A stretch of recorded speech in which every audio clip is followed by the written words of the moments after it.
Bonjour à tous et bienvenue dans cette nouvelle vidéo. Aujourd'hui, nous allons aborder le sujet de la matière et plus précisément, quelle est la différence entre les solides et les liquides. Pour pouvoir les définir, nous allons devoir les comparer et les observer.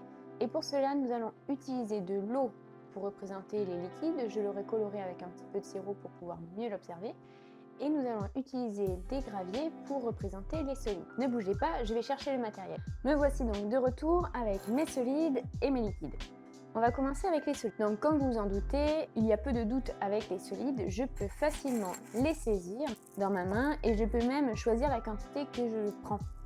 Si je veux en prendre que quelques-uns, c'est possible, de la même manière que si je veux en prendre une grande poignée, c'est possible aussi. Par contre, c'est une autre histoire avec les liquides.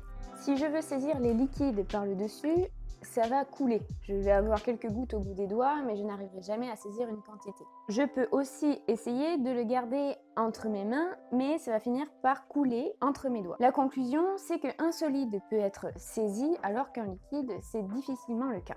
La deuxième expérience consiste à verser les liquides ou un solide dans un récipient et nous allons voir comment ils se comportent. Commençons par les liquides.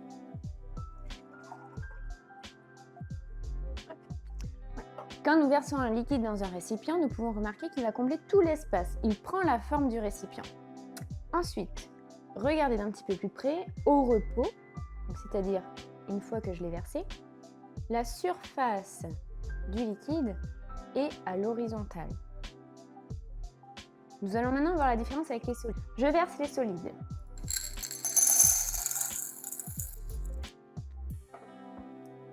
Première remarque. Ils vont combler l'espace du récipient, mais ils vont quand même garder leur forme propre. Regardez d'un peu plus près. On voit encore tous les interstices et les espaces d'air qu'il y a entre chaque gravillon. Ils gardent leur forme propre. Ils ne vont pas changer leur forme pour pouvoir épouser complètement les formes du récipient. Deuxième remarque. Comme nous pouvons le constater, contrairement au liquide, la surface n'est pas horizontale. Tout simplement, les graviers sont là où ils sont tombés. Si l'on récapitule, un liquide ne peut pas être saisi et quand on le verse dans un récipient, il va prendre tout l'espace. Il va prendre la forme du récipient et au repos, sa surface va être horizontale. En revanche, pour les solides, on peut les saisir, on peut même choisir la quantité que l'on veut prendre en main et quand on les verse dans un récipient, ils vont garder leur forme propre. Ils ne vont pas prendre la forme du récipient. Ensuite, on remarque que contrairement au liquide, leur surface n'est pas horizontale. Vous connaissez maintenant les critères que chaque matériau doit remplir pour pouvoir le définir comme un solide ou un liquide. Je vous laisse à présent faire des expériences chez vous. Prenez différents matériaux, essayez de les saisir et de les verser dans un récipient et vous serez capable de dire s'il s'agit d'un liquide ou d'un solide.